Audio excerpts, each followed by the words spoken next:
the questions to keep myself aligned.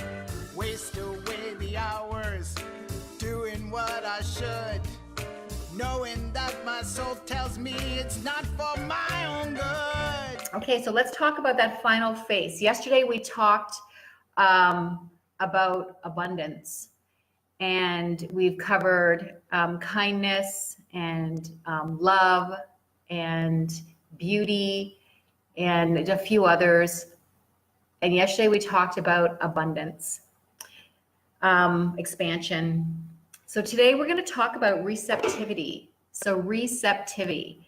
So the final face of intention is the face of receptivity, where there is no restrictions. Now we're talking about source energy, right? Good morning, Suzanne. Good morning, Joanne.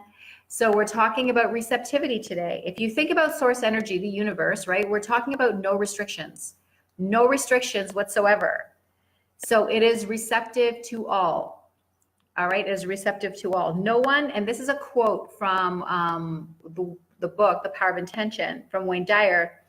No one or nothing is restricted and welcomes everyone and every living thing without judgment, and so must each of us. So energy doesn't sit around. Universe doesn't go, well, I like you and I like you and I like you, but no, not so much you. All right, so that's not what's happening with source energy, right?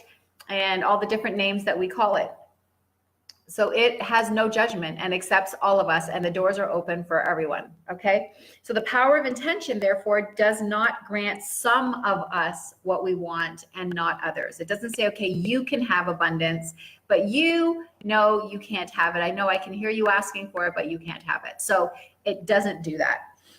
The meaning of universality. Okay, so I'm going to try and say this. It's a tongue twister, but this is another one of his quotes. The meaning of universality is the inclusion of all things, and to deny anything outside of itself would be to deny its own being. Right? So to deny anyone or anything of what it is asking for through the power of intention would be to deny itself. All right? So that doesn't happen, but we have to be careful of what we are asking for. Remember, asking for what's missing only brings more of what's missing. All right, saying that I don't have enough just brings you more of what you don't have. That's enough, because energy does not understand the concept of missing or shortages.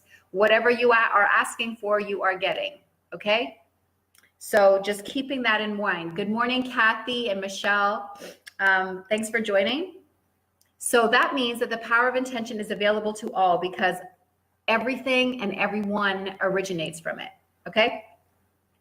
So one more time, the meaning of universality, there's a word, right? So the meaning of universality is the inclusion of all things. To recognize anything as outside of it would be to deny its own being. All right? So just keeping that in mind. So we're all in. It can't reject anything. All right? It cannot reject anything. Good morning, Dan.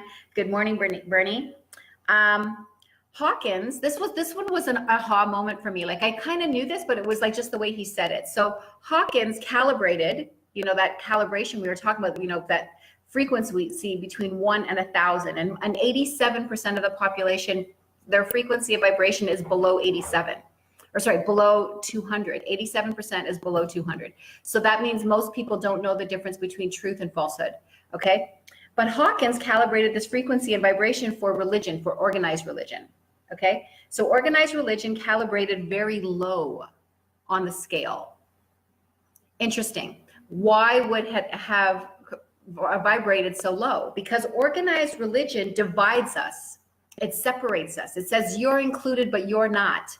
Okay, you can join, but you can't. Okay, it creates separation in us. So any religion that divides or excludes is not acting as per the face of intention, as per the universe, source, again, whatever that name is for you. So when religions say some will get in and some won't, it doesn't make any sense, because source will not deny anyone or anything. Okay, so when they say, you will move to heaven and you're going to go here and you won't be accepted, and that's just a load of hooey. Like, so that's just not happening, because source doesn't work that way. All right. Source created you. Each one of us is a thought, and therefore, you know, to deny you would be to deny itself, right? Makes sense, right? Spirituality, on the other hand, calibrates very high. And the reason why spirituality calibrates very high, because it talks about oneness. There is no separation. Everything is one thing. Okay. Everything is just fingers off the same hand, right? So because spirituality looks at things this way, that's why it calibrates very high, and organized religion that separates people, that calibrates very low. Okay, so be cautious about anything that will separate us. So be getting involved in things that will cause separation in humanity is, you want to be careful of those things. Okay, so very interesting. I read The Power of Intention the first time 3 years ago, and I read it 3 times in a row. And I read it 3 times in a row over the course of 3 months, which I found interesting this morning, because that's the number 333. And a friend of mine who I was staying and visiting with him, some of you know him, David Gruning, I was having a visit, and the door code to his house is like 333. And I thought, like, this is like to the building is 333. And I was like, oh, interesting. Anyways, synchronistic intervention, right? It changed. When I read it the first time, it changed my life in a lot of ways.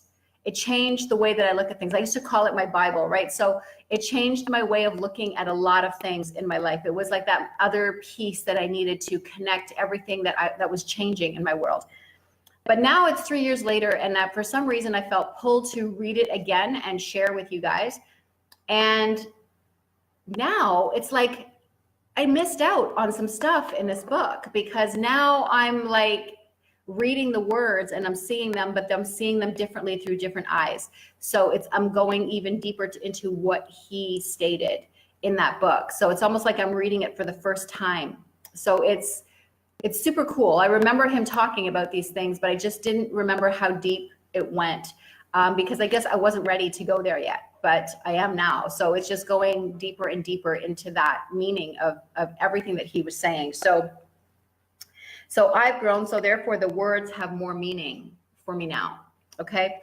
I'm going to make a small change. You guys are gonna see in my header in the Facebook group, because as I was doing this, you know, right now it says transformations for you. I want to add in, you know, the gathering. I feel like this is a gathering. So I will be changing that. So those of you who are not a member of that group yet, the Transformation for You group, you might want to join that group, because a lot of stuff is going to be going on in there, and it's really just about uniting us, okay, and no separation, and just doing some work and some healing work. And the next video I'm going to be doing something that Wayne Dyer did, which I'm doing all the time now, which is called a japa meditation. So we're going to be doing that together. So I'm going to honor the messages that I get, which is changing the name of the group, and I'm going to do that. One of the messages in this, one of the messages in it was, whatever you want for yourself, want that for others. So whatever you want for yourself, good morning, Carol, Brandon, and Anne, whatever you want for yourself, make sure that you want that for others, okay? As much as you want it for yourself, okay? So I am open to you. I suspend my ego and offer you what it is that I would like to have for myself. All right, so that's an intention. My intention is that I am open to you. I suspend my ego and offer you what it is that I would like to have for myself. Okay? It is my intention to attract the right people and divine relationships into my life. Okay, we always want the right people to show up to help us, either whether it's for business or relationships or, you know, project that we're working on. We always wish certain people would be around in our lives to help us to do this. So it is my intention to attract the right people and divine relationships into my life. So that's an intention that you want to put out there. So I'm going to give you guys the challenge, the final challenge for the intentions. I want you to, number one, I'd like you to move away from hoping, wishing, begging for the right people and circumstances to show up. Think about how you ask for things. Okay, no more hoping, no more wishing. Those are nice fluffy words, okay? But really it's about desire and yearning and craving and knowing. Okay, the difference between believing and knowing. I believe I can have this, or I know I can have this. It's a different thing, right? So when you know something, think of the things that you know and how that resonates with you. If you talk about, I know how to ride a bike, I know how to ice skate, I know how to cook, you know, focusing on, I believe I can cook, I believe I know how to cook, I believe I can do that. So that's a different feeling than knowing that you can do something, right? So I want you to focus more on knowing rather than just hoping and wishing. Okay, so desiring, yearning, craving, knowing, these are the words that you're going to use. Okay, know that in this universe of attraction you have the power to attract. Just know that.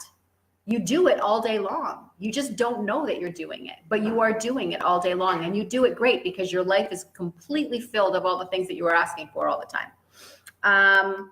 Number 2, imagine or conceptualize the people and the circumstances you would like to appear in your life. Imagine that they are in your life. Understand what that means. Conceptualize that, right? What does that mean? What are you looking for? Okay. Ideal relationship. What does that mean to you? Ideal help for the work that you're doing. People that can help you along your path, right? What does that mean? What kind of people are those? Put it out there and then detach from it. Put out there what you want and then detach from it. This is a really interesting story. So I used to own a Toyota Corolla. And then those of you who know, I moved up to my cottage up north. So, and it was a sporty thing, and we get a lot of snow there. So I was like, I don't know if my Corolla is going to do it. So I kind of was filling up my Corolla with stuff like when I was moving. And I said, you know what? It would be really great if I had a truck, an SUV or something, right? So then the next week I had a head-on collision where I was totally safe. It wasn't my fault. A truck jackknifed in front of me, hit the front of my car. Me and Jasper went flying out into the field. We walked out of that without a scratch. My car was demoed. The amount of money that I got from that paid for the vehicle, and I now have a truck, an SUV, right?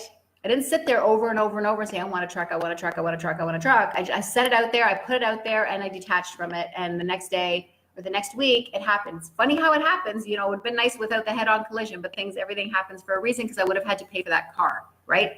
So, all of that paid for the vehicle as well. So remember to take the path of least resistance. Think of yourself like water. Just take the path of least resistance, but always in your highest and best. All right? Don't just give in to things and settle for things just because it's easy, but make sure that it's always in your highest and best. 4, practice being kind. The kind of person that you want to attract. Practice being the kind of person that you want to attract. If you want unconditional love, then you must give unconditional love. You have to give what you want, right? Okay. If you want assistance, then give assistance. Okay. It's a simple formula. This is not a difficult thing. Put out there what you want. Okay. Be what you want to attract. Be the person that you want to attract into your world. So 5, look at anyone that has been in your life. Look at all the people that were in your life, and especially the most difficult people. Look at the people, anyone that was in your life, as being sent to you for your benefit. So I'd like you to sit back today, maybe over the next few days, and think about the most difficult people in your life and what you went through with them, and ask yourself, what did I learn? What did I learn from that? All right, because we hang on to the emotions, we hang on to the feelings of it, the memories of it, but what we don't do is ask ourselves, what did I learn from that? Right? What did I learn from that experience? Why did that even happen to me? Because there is something in it for you. Everything is orchestrated for a reason. Okay, so nothing just happens by accident. So very few things are random in our world. So just asking, what did I learn from that experience and being with that person or having that interaction with them? And just remembering that source excludes no one. Source excludes no one. So just keeping that all in mind. Have a great day. I've got to get ready for the convention today. So that is our 7th and final phase of intention. Have a fantastic day. I hope you picked up a lot from these videos. If you have not watched them all, please go into my Aisha Hogan's Transformation for You page on unit number 3. It starts at the very beginning, talking about the law of attraction, the field of intention, and then starts going into the different phases of intention. So all those videos are there. So join that group. It's a public group. Take a look at Unit 3. This one will be in there very shortly. And there you go. So I'll talk to you guys later. Enjoy your day. Bye-bye. Look at my reflection. In the mirror I see that it's not the person who lives inside of me. Done with all the fear and doubts, the negativity. I'm shedding all the crap right now. I'm stepping in.